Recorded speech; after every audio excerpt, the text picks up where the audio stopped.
So next is कहता है same way से हम क्या कर सकते हैं, जो रिमूवल है सेकंड इलेक्ट्रॉन का उसकी वैल्यू क्या आती है, उस दौरान जो सेकंड इलेक्ट्रॉन रिमूव होगा हमारे पास क्या बनेगा, डाई पॉजिटिव आयन बनता है। मीन्स उसके ऊपर कौन सा होता है, 2 पॉजिटिव चार्ज आता है एंड उसमें जो अट्रैक्शन है वो क्या हो जाती है, न्यूक्लियस एंड रिमेनिंग इलेक्ट्रॉन में क्या हो जाएगी, इंक्रीज हो जाएगी। बिकॉज जब एक इलेक्ट्रॉन रिमूव होगा उस दौरान नंबर ऑफ इलेक्ट्रॉन है वो क्या हो जाएंगे, डिक्रीज होंगे, बट न्यूक्लियर चार्ज क्या रहता है, सेम न्यूक्लियर चार्ज रहता है। एज वेल जो न्यूक्लियर चार्ज का इफेक्ट है पर इलेक्ट्रॉन क्या हो जाएगा, इंक्रीज हो जाएगा, बिकॉज नंबर ऑफ इलेक्ट्रॉन क्या हो गया, डिक्रीज हो गया। कहता है जितना ज़्यादा हमारे पास जो न्यूक्लियर चार्ज का इफेक्ट है, जितनी ज़्यादा फोर्स ऑफ अट्रैक्शन न्यूक्लियस की लगती है इलेक्ट्रॉन के ऊपर, उतना ज़्यादा वो टाइटली हेल्ड होगा, उतनी ज़्यादा उसमें से इलेक्ट्रॉन को रिमूव करने के लिए क्या लगेगी, ज़्यादा आयनेशन इंथैल्पी लगती है। कहता है जिसके कारण हमारे पास जो थर्ड आयनेशन इंथैल्पी है उसकी वैल्यू क्या आएगी, हमारे पास सेकेंड आयनेशन इंथैल्पी के कंपैरेटिवली क्या आती है, हाई वैल्यू आती है। कहते हैं जो सक्सेसिव आयनेशन इंथैल्पीज है कुछ एलिमेंट के लिए हमें शो करी गई है फर्स्ट एंड सेकेंड पीरियड के एलिमेंट के लिए।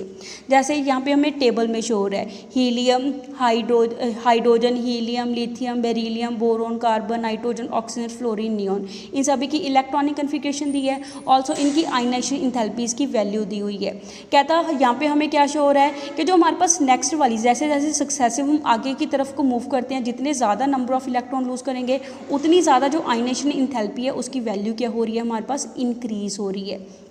नेक्स्ट इज कहते हैं जो सक्सेसिव आयनेशन इंथैल्पी है एंड इलेक्ट्रॉनिक कन्फिग्रेशन है उसको हम कैसे एक्सप्लेन करेंगे। कहता है जैसे हम कंपैरिजन करें सक्सेसिव आयनेशन इंथैल्पी का लिथियम एंड बेरिलियम का, कहता है वहाँ से हमें एक इंटरेस्टिंग रिजल्ट मिलता है। कहता है यहाँ पे हमें जैसे शो हो रहा है जो सक्सेसिव आयनेशन इंथैल्पी है लिथियम की बेरिलियम के साथ जब हम कंपेयर करते हैं उस दौरान कहता है जो फर्स्ट आयनेशन इंथैल्पी है लिथियम की उसकी वैल्यू कम होती है एज कंपेरिजन टू बेरिलियम के। जैसे हमें यहाँ पे शो कर रहा है, कहता है जो लिथियम है लिथियम से इलेक्ट्रॉन को रिमूव करने के लिए जब हम फर्स्ट इलेक्ट्रॉन को रिमूव करते हैं जैसे फर्स्ट आयनेशन इंथैल्पी है उसकी वैल्यू लो आ रही है, जबकि कहता है बेरिलियम से जब हम फर्स्ट इलेक्ट्रॉन को रिमूव करेंगे उसकी वैल्यू लिथियम के कंपैरेटिवली हाई आ रही है। ऐसे कहता है जो सेकंड आयनेशन इंथैल्पी है मींस जब सेकंड इलेक्ट्रॉन को लूज करेंगे, कहता है सेकंड इलेक्ट्रॉन को जब लूज करेंगे उसकी वैल्यू लिथियम के केस में क्या आएगी, हाई आएगी, जबकि बेरिलियम के केस में सेकंड इलेक्ट्रॉन को लूज करने के जो आयनेशन इंथैल्पी है उसकी वैल्यू क्या है, लिथियम के कंपैरेटिवली लेस वैल्यू शो हो रही है। कहता ये क्यों होता है, कहता है यहाँ पे हमारे माइंड में क्वेश्चन आता है कि ऐसा क्यों होता है। कहता है इसको हम इजीली समझ सकते हैं इलेक्ट्रॉनिक कन्फिग्रेशन की टर्म में कि जो एटम है एंड आयन की इलेक्ट्रॉनिक कन्फिग्रेशन कैसी होती है। जैसे कहता है जो इलेक्ट्रॉनिक कन्फिग्रेशन है लिथियम की, जो लिथियम एटम है गैसियस स्टेट में उसकी इलेक्ट्रॉनिक कन्फिग्रेशन क्या होती है, 1s2 2s1 उसकी इलेक्ट्रॉनिक कन्फिग्रेशन होती है। जबकि कहते हैं जो बेरिलियम एटम है उसकी इलेक्ट्रॉनिक कन्फिग्रेशन कितनी होती है, 1s2 2s2 उसकी इलेक्ट्रॉनिक कन्फिग्रेशन होगी। सिंस कहता है जो इलेक्ट्रॉनिक कन्फिग्रेशन है बेरिलियम की वो ज़्यादा स्टेबल है बिकॉज जो उसमें 2s ऑर्बिटल है वो क्या फुली फिल्ड है, जबकि कहता है लिथियम के अंदर जो 2s ऑर्बिटल है उसमें सिर्फ एक ही इलेक्ट्रॉन है वो फुली फिल्ड नहीं है, जिस वजह से बेरिलियम की इलेक्ट्रॉनिक कन्फिग्रेशन है वो ज़्यादा स्टेबल है एज कंपेरिजन टू लिथियम के। उस दौरान कहता है जब हम फर्स्ट इलेक्ट्रॉन को लूज करेंगे, कहते हैं जब लिथियम अपना फर्स्ट इलेक्ट्रॉन लूज करेगा उसने किस में से करना है, 2s1 में से करना है, वो आसानी से इलेक्ट्रॉन को लूज कर देगा, जिस वजह से उसकी आयनेशन इंथैल्पी है उसकी वैल्यू क्या आती है, सिर्फ 520 किलो जूल पर मोल आती है। जबकि कहता है बेरिलियम जब अपना फर्स्ट इलेक्ट्रॉन लूज करेगा वो किस में से करता है, फुली फिल्ड 2s2 में से इलेक्ट्रॉन को लूज करेगा, जिसके कारण उसमें क्या होगी, स्टेबिलिटी होने के कारण उसमें आयनेशन इंथैल्पी क्या होगी, ज़्यादा रिक्वायर्ड होगी। उसकी वैल्यू कितनी आती है, 899 किलो जूल पर मोल वैल्यू आती है,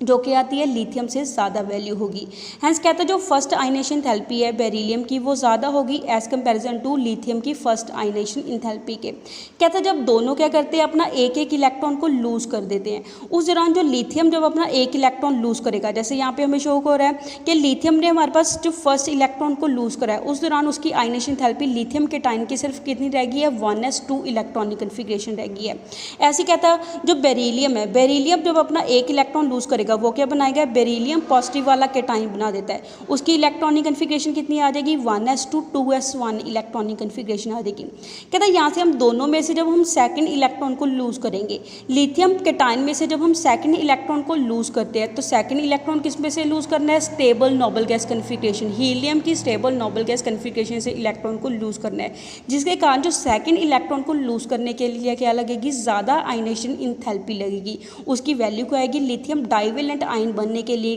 क्या होगी, ज़्यादा आयनेशन एंथैल्पी रिक्वायर्ड होगी, दैट इज़ 7298 किलो जूल पर मोल एनर्जी क्या होती है, रिक्वायर्ड होती है। जबकि कहता है बेरिलियम के केस में क्या होगा, जब बेरिलियम के केस में सेकंड इलेक्ट्रॉन को लूज़ करना है, वो किस में से लूज़ करना है, 2s वाला 1 इलेक्ट्रॉन लूज़ करना है। कहते हैं जब 2s वाला 1 इलेक्ट्रॉन है वो आसानी से रिमूव हो जाएगा, बिकॉज 2s वाले 1 इलेक्ट्रॉन को लूज़ करके पीछे क्या बचती है, स्टेबल कन्फिग्रेशन आती है, जिसके कारण जो बेरिलियम केटाइन है वो डाईवेलेंट बनने के लिए आसानी से एक इलेक्ट्रॉन को लूज़ कर देगा। आसानी से एक इलेक्ट्रॉन को लूज़ कर रहा है, दैट मीन्स उसमें जो आयनेशन एंथैल्पी है उसकी वैल्यू क्या आएगी, लिथियम के कंपैरेटिवली लेस वैल्यू आती है, वो कितनी होती है, 1758 किलो जूल पर मोल एनर्जी होती है। सो कहता है जो थर्ड आयनेशन एंथैल्पी है, ऐसे कहता है जो थर्ड इलेक्ट्रॉन को रिमूव करेंगे, थर्ड इलेक्ट्रॉन को रिमूव करने के लिए लिथियम के केस में जो आयनेशन एंथैल्पी है उसकी वैल्यू लेस आएगी, जबकि कहता है बेरिलियम के केस में जो थर्ड इलेक्ट्रॉन को रिमूव करना है उसकी एनर्जी क्या आएगी, हाई आएगी, बिकॉज लिथियम में से थर्ड इलेक्ट्रॉन को लूज़ करना है वो 1s1 में से करना है। ऐसे कहते हैं बेरिलियम में से जो थर्ड इलेक्ट्रॉन लूज़ करना है वो स्टेबल नोबल गैस कन्फिग्रेशन से करना है,